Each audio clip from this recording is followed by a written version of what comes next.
야곱은 바단 아람, 하란, 즉 외삼촌 라반의 집에서 20년 동안 일하면서 얻은 아내들, 그리고 자녀들, 또 많은 종들, 재물을 가지고 이제 부모님이 계신 곳, 또 형이 있는 그 고향 브엘세바로 향했죠.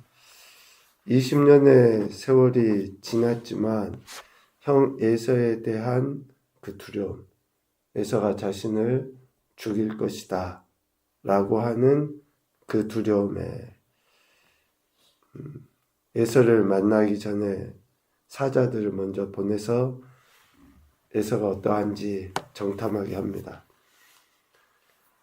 에서가 400명을 거느리고 야곱을 만나려고 온다 라고 하는 소리를 듣죠. 32장 6절에 보면 실질적으로 에서도 지금 에서를 호위하는 더 많은 군사가 있는 것을 보죠. 지금 400명 외에도 더 있지 않겠습니까? 그만큼 에서도 이런 많은 부, 또 권력을 가지고 있었던 것이 틀림없었던 것 같습니다. 이러한 에서의 모습을 보고 야곱은 더욱더 두려워하죠. 그래서 32장 7절 8절에 보면 자기와 함께한 동행자와 양과 소와 낙타를 두 떼로 나누어서 만약에 에서가 한 떼를 죽이면 한 떼는 피해야 되겠다라고 생각한 거예요.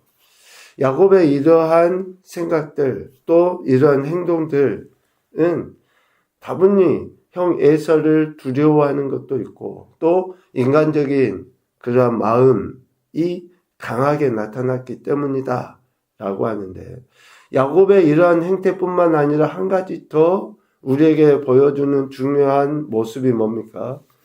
이러한 두려움 속에서 야곱이 하나님께 기도한 거예요. 32장 11절 12절 말씀처럼 하나님께 기도해서 형 에서의 손에서 건져내 주시기를, 그리고 우리가 잘 아는 것처럼 약복강에서 하나님과 씨름하는, 간절히 간구하는 그러한 야곱의 모습을 보게 되죠. 두려운 일이 없을 수는 없죠. 우리 관계 안에서 여러 가지 상황 가운데.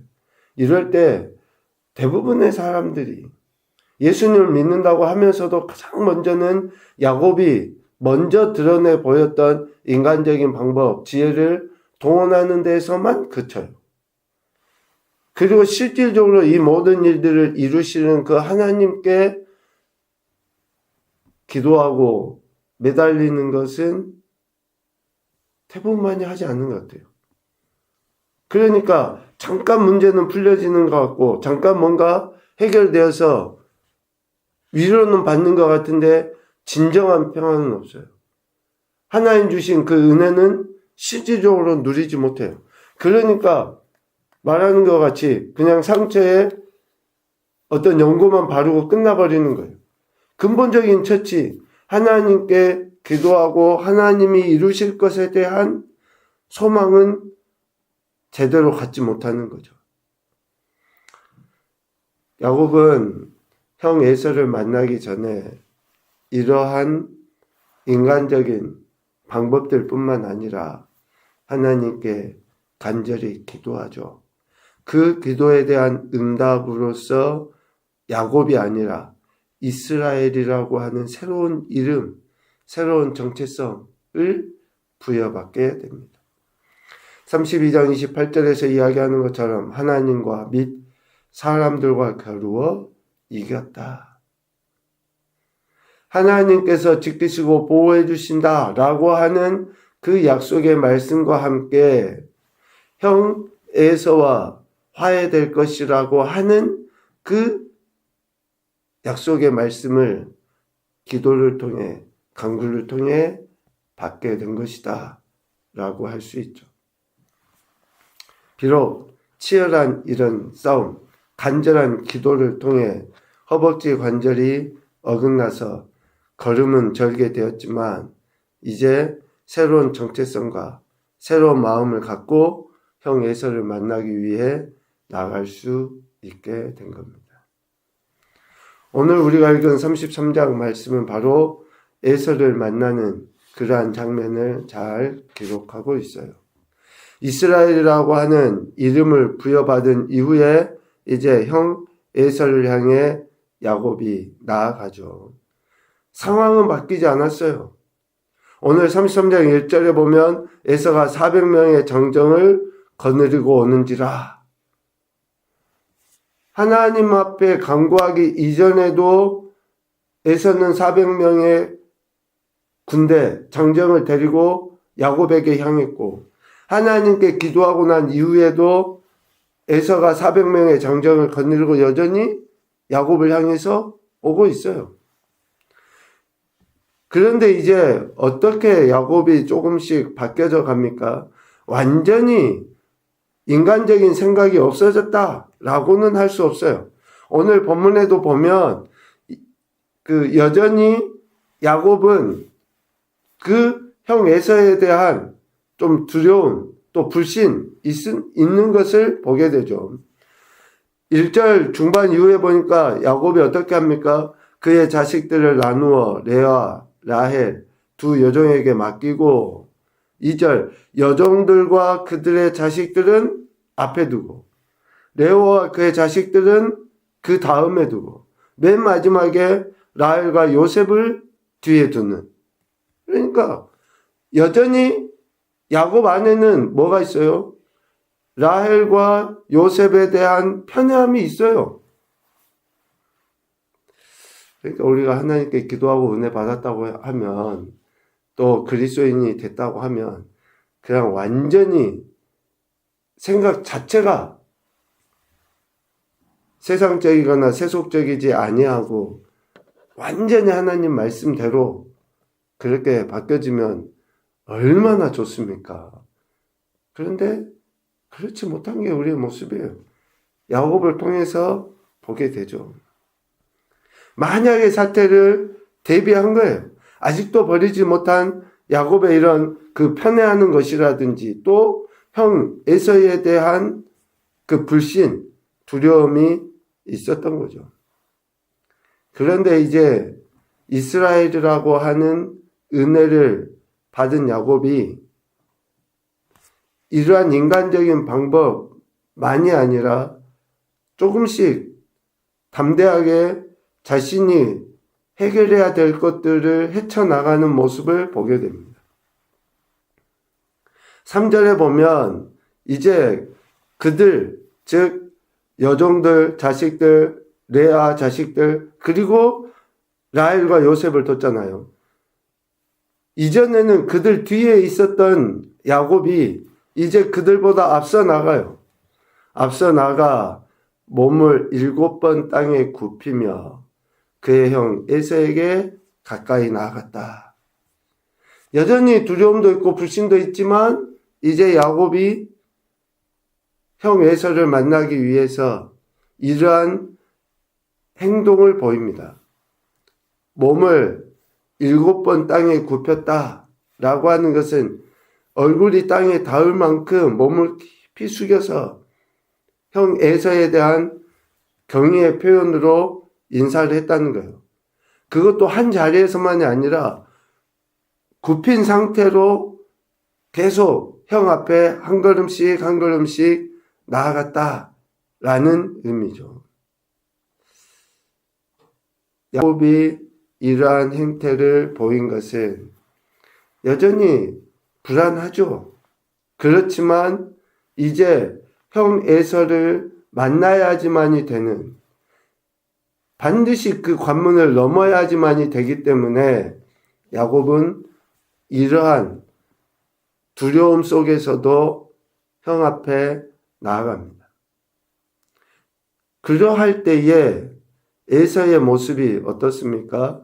4절에 보니까 에서가 달려와서 야곱을 맞이하여 안고 목을 어긋맞추어 그와 입맞추었다 라고 에서의 행동을 구체적으로 설명해 주고 있어요. 에서에 대한 두려움이 야곱이 형 앞에서 몸을 깊이 숙이고 어찌할 바 모르고 있을 때에 형 에서가 이러한 행동을 보여줍니다. 단편적으로 볼 수 있지만 권위자가 권위 아래에 있는 자에게, 부모가 자식에게, 형이 동생에게 실질적인 용서는 권위자가 하는 거예요. 권위자. 용서를 빌죠. 야곱이. 우리가 본 것처럼 그 많은 재물을 형에게 갖다 바치면서 뭐 선물인지 뇌물인지 모르지만 그걸 주면서 해요. 그런데 실질적인 용서는 누가 하는 겁니까? 에서가 하는 거예요. 에서가. 용서를 구하는 것은 당연한 거지만 에서가 달려와서 야곱을 맞이하여 안고 또 목을 어긋맞춰서 입맞추기까지 하는 그러한 행동을 실질적으로 에서가 보여주는 거죠. 오랫동안 떨어져 있던 동생에 대한 그러한 그 마음, 죽이고 싶었었잖아요. 그런데 동생을 본 순간 그런 것이 다 사라져 버린 거죠. 그 원통함이나 미워했던 마음들이. 그러니까 권위 아래에 있는 자가 용서를 비는 태도, 그것에 대해서 권위자가 용서해 줄 때에 완전한 화해가, 화목이 이루어지게 되죠. 이렇게 에서와 야곱이 만나 이제 서로 화해하게 됩니다. 야곱은 에서를 만나 하나님께서 자신에게 주신 아내, 자녀들도 소개하고 또 그들도 이제 에서 앞에 나와서 절하게 됩니다. 야곱의 이러한 모든 행동은 에서에게 은혜를 입기 위함입니다. 8절에 보면 에서가 묻죠. 이렇게 모든 때가 무슨 까닭이냐? 라고 물을 때에 내 주께 은혜를 입으려 함이니이다. 라고 야곱이 솔직하게 이야기해요. 내가 형으로부터 잘못했던 것들 다 용서 받고 이제 온전히 서로 화목하게 되기를 기대하는 마음이다. 라고 하는 것을 이야기하죠. 형제 간의 그 관계, 더욱이 복을 빼앗고 빼앗겠다고 하는 그러한 모습들, 그 속에서의 그 갈등이 얼마나 심했겠습니까? 요즘에 장례식장에서 그런 일들이 많다고 하잖아요. 부모의 유산을 받기 위한 그런 안타까운 모습들. 그런데 영적인 복, 라고 하는 그 것들에 대한 뺏고 빼앗겠다고 하는 그 갈등이 얼마나 컸겠어요. 이러한 모든 것들을 해결하기 위한 야곱의 모습, 그리고 에서의 포용, 용납. 야곱은 이렇게 형 에서가 포용해 준 것에 대해 마치 뭐와 같다고 이야기합니까? 10절에 보면 내가 형님의 얼굴을 배운 즉 하나님의 얼굴을 본 것 같습니다. 마치 하나님의 은혜와 같다라고 지금 야곱은 고백해요. 고대 사회에 선물을 주는 거나 받는 것은 서로 동맹, 상호 동맹을 상징한다고 하죠. 그러니까 야곱이 형에게 이러한 선물을 주는 것을 이제 에서가 받아들임으로 인해서 서로 용서해주고 화해했다라고 하는 증거예요. 그 용서와 화해가 결국은 하나님의 은혜와 같다라고 지금 표현을 하고 있는 것이죠. 이 10절 말씀에 근거해서 이 모든 일들의 배경, 뒤에는 누가 계시느냐? 하나님이 계시다 라고 하는 것을 간접적으로 나타냅니다.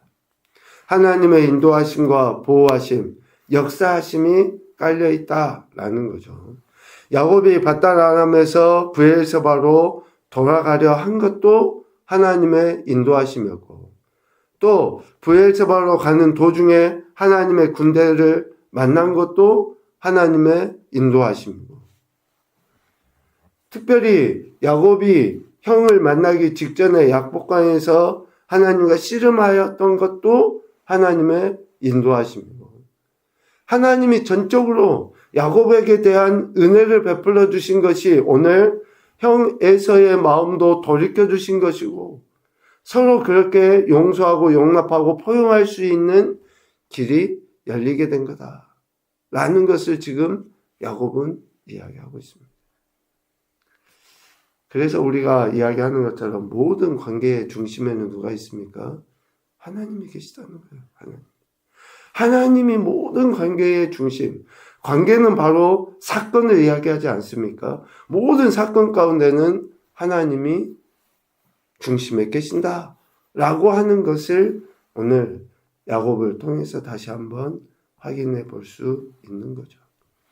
하나님께서 야곱 그리고 에서에 대한 그 마음을 이러한 서로 용납하고 포용해 주는 것으로 드러나 보여주고 있다는 것을 오늘 말씀을 통해서 보게 됩니다.